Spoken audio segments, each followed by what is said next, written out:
Oui, alors Zakwedi, aujourd'hui nous avons comme invité Ansifouddine Port Saïd du SNUI PPFSU Mayotte.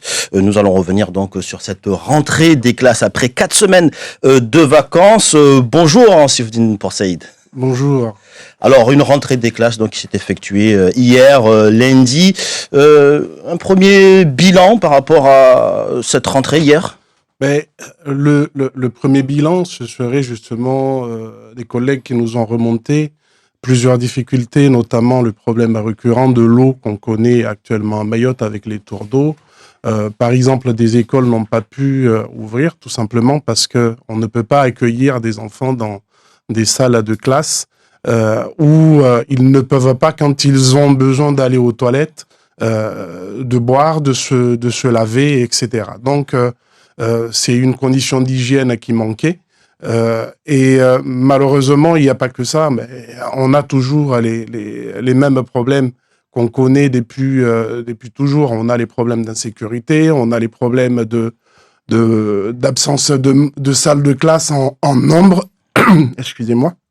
Donc, c'est tout à fait normal qu'on espère que cette année 2023 apporte des solutions par rapport à ces problèmes, notamment dans l'éducation nationale, notamment au sein des communes, notamment au sein du conseil départemental. Donc, on espère que cette année nous apportera du renouveau parce que ça dure depuis trop longtemps. Et malheureusement, ça continue. J'ai vu dernièrement avec ce qui a été annoncé sur les naissances à Mayotte, plus de 10 000. Donc le record est battu et malheureusement, ça ne présage à rien de bon pour les années qui vont suivre sur les conditions de travail des collègues, où il y aura de plus en plus dans les salles de classe des rotations qui ne permettront pas de donner à nos enfants les meilleures conditions de travail et malheureusement, quand les enfants ne l'ont pas, les enseignants ne l'auront pas non plus. Alors, vous avez évoqué des sujets qui ont été d'ailleurs abordés hier soir dans notre journal télévisé par le nouveau recteur, Jacques Mikulovic, donc qui a fait sa première sortie médiatique. Donc, vous avez parlé des problèmes d'hygiène, des problèmes d'eau, problèmes d'insécurité. Donc, ce sont des points qu'il a abordé assez rapidement, des points notamment qui font partie des défis, en tout cas, des défis sur lesquels, en tout cas, il compte apporter des solutions, rechercher en tout cas des solutions. Il a affirmé notamment avoir rencontré justement à ce sujet le président du conseil départemental, le président de l'association des maires de Mayotte, qui lui ont fait part notamment de ces problèmes d'insécurité. Vous ne l'avez pas encore rencontré, c'est prévu à la fin du mois, d'après ses dires.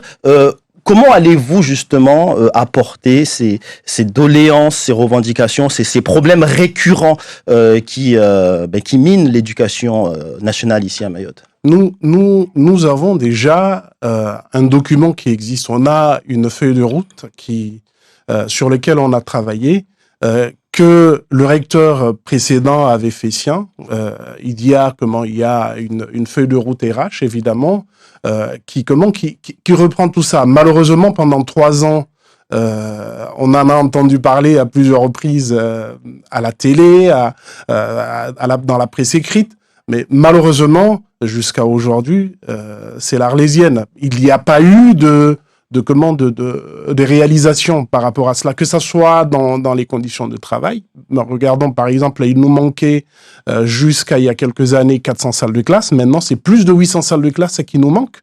Il y a toujours le problème d'insécurité qu'on connaît qui monte crescendo. Donc, on se pose la question jusqu'où ça va aller. Alors, on a de plus en plus de collègues qui ne veulent plus venir à Mayotte. Par exemple, dans l'attractivité du territoire pose problème. Que ça soit par rapport à la violence, que ça soit par rapport au désert médical, que ça soit par rapport à toutes les conditions qui font que les collègues peuvent exercer normalement leur travail. Malheureusement, aujourd'hui, On n'a pas toutes les conditions pour se faire soigner. Un enseignant qui arrive d'ailleurs, il arrive ici, il a du mal à se soigner. Un enseignant qui arrive ici, il a du mal à retrouver culturellement ce qu'il a l'habitude de trouver ailleurs. Oui. Donc, dans l'éducation nationale même, quand on regarde, on a combien actuellement d'assistants sociaux, on a combien d'infirmiers scolaires. Toutes ces conditions-là font que les collègues, ils exercent de plus en plus difficilement, et on constate chaque année le nombre des contractuels qui augmentent. On aime les contractuels, évidemment, parce que ce sont les futurs titulaires de demain. Mais le problème qu'il y a, c'est que il faut former ces collègues-là. Et malheureusement, par exemple, pour le premier degré, on n'a que 200 collègues qui peuvent être formés par session. Quand ils font le concours, vous parlez de professeurs, justement. Il a annoncé, le recteur l'a annoncé hier, 330 nouveaux enseignants qui vont être recrutés pour la rentrée prochaine. Oui, 330 nouveaux enseignants qui vont être recrutés pour l'année prochaine, mais ils vont exercer dans quelles conditions? On a de plus en plus de rotation, les salles sont de plus en plus chargées. On demande évidemment à ce que ces collègues-là, ils puissent avoir une formation. C'est pas le cas pour le moment. Il y a pas assez à l'université, au CUFR, il y a pas assez de place pour former ces collègues-là. D'accord? Et le point le plus important pour faire venir ces collègues-là, il faut les conditions financières aussi. On demande un minimum d'alignement de l'indexation de salaire sur nos voisins de la Réunion à 53%. Malheureusement, jusqu'à maintenant, c'est pas le cas. C'est toujours à 40%. Toujours à 40%. On demande à ce qu'il y ait de reconnaissance des années passées à Mayotte avec ce qu'on appelle des ASA. Pour le moment, c'est pas le cas. Ça s'en est où ces discussions, ces revendications avec le ministère? L'indexation, par exemple, le recrutement, la formation. C'est au point mort. Pour le moment, le prédécesseur de notre recteur actuel, à chaque fois, il nous disait, voilà, ça va venir, mais il est parti ailleurs, sous d'autres cieux, et malheureusement, on ne sait pas. On espère que la continuité de service public va avoir lieu, et que ces revendications, qui sont, je rappelle, dans la feuille de route du rectorat, seront honorées. Malheureusement, pour le moment, c'est pas. Alors justement, quelle manœuvre, par quel moyen, par quel biais allez-vous justement réussir à vous faire entendre et à faire justement à obtenir justement une réponse favorable par rapport à vos différentes revendications? Pour débuter, évidemment, il y a ce rendez-vous, parce que je l'ai écouté hier, monsieur le recteur. Il y a ce rendez-vous du 26 où il accueillera les organisations syndicales. Je sais pas sous quelle forme. L'installation de la première instance. Voilà.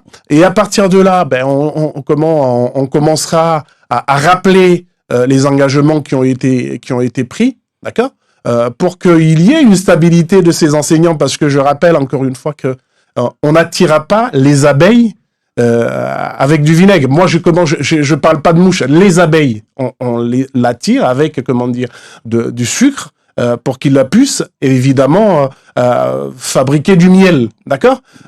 Les collègues, si ils viennent ici, évidemment, il doit y avoir toutes les conditions nécessaires qui leur permettent de se sentir bien, d'avoir des bonnes conditions de travail, des bonnes conditions salariales, etc., pour qu'ils aient envie de venir et de rester à Mayotte.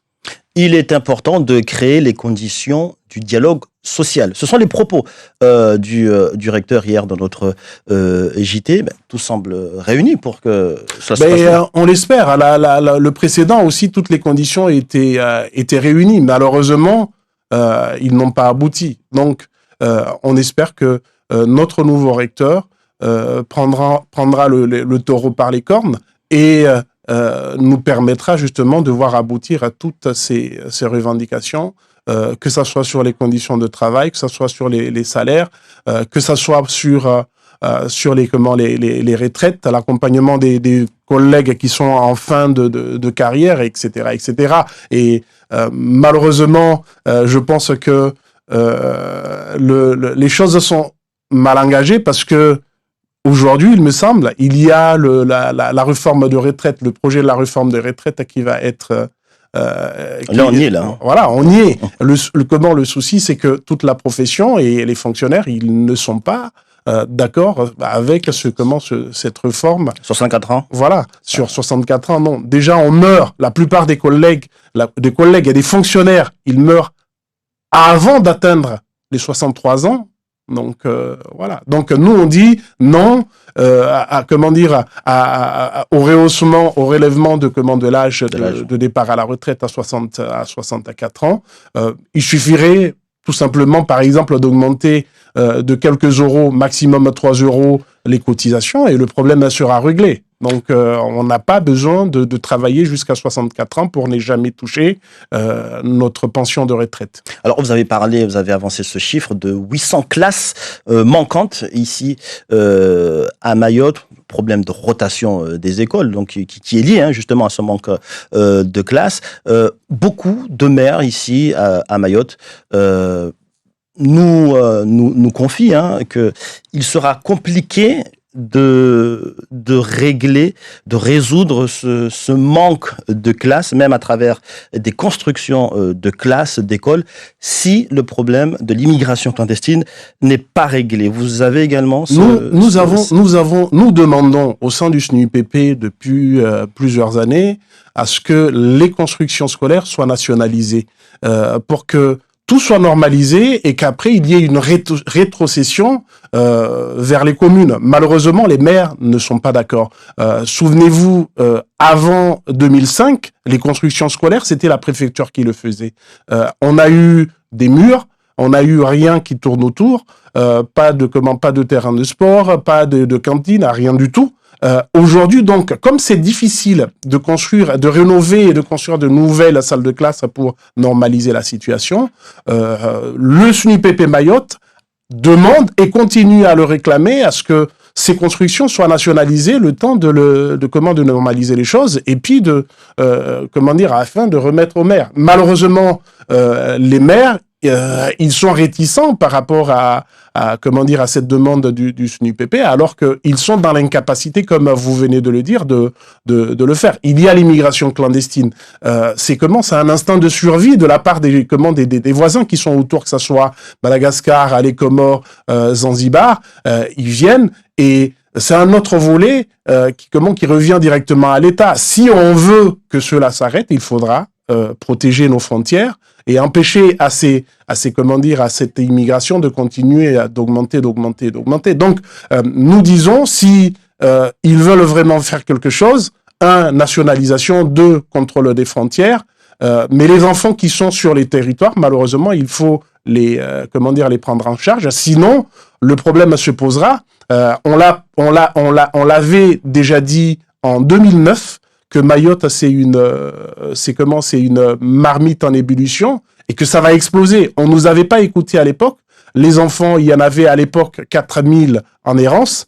Aujourd'hui, il y en a un peu plus. Le problème va se poser dans 3-4 ans avec ces plus de 10 000 naissances qu'on a. Ces enfants, il va falloir les scolariser.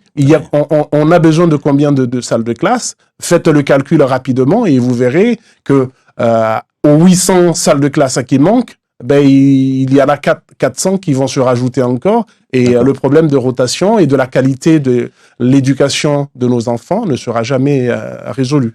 Alors, cette émission arrive à son terme dans quelques secondes. Dernier point, assez rapidement, ça sera après l'installation de la première instance, le 26 janvier, donc que vous rencontrerez le recteur. Dernier point, la priorité des priorités que vous allez soumettre au recteur, ce serait laquelle? S'il y en a une qu'il faudrait vraiment mettre en avant.